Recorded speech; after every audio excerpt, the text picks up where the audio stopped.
Rob gave me this text to read early on when we were preparing, called Pehor, but then you told me it's a French author, so it's Pehor, and so gonna say it right, but that was very inspirational to me, and kind of like my Bible in a way. Like I read it initially, and then I would kind of, as we were shooting, like go back and read it more, because it's, I just would draw like new things from it every time.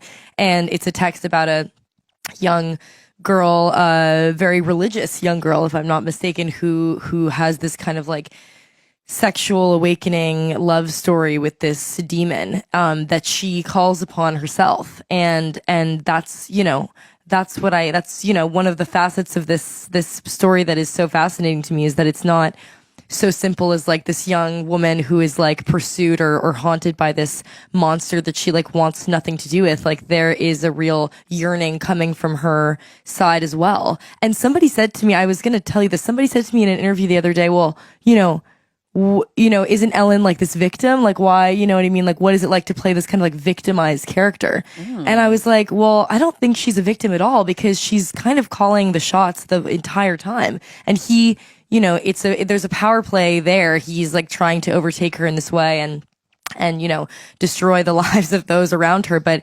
she calls out to him, and she, makes the sacrifice that only she can make. She has a great deal of agency in this story that I feel like we haven't seen in iterations of the past. And I think also there's a lot of themes of like female oppression in this movie. Of course, it's a part of the society that we're representing as well. Back in the day, it was, things were nuts. Things are still nuts, but so I think part of that is the element of sexuality, like repressed female desire, and Ellen, you can see from the beginning, has that within her. She's she's got that fire, if you will, and you see that mirror again, like in the first in one of the first scenes when we're like in the Harding's houses and everything, and like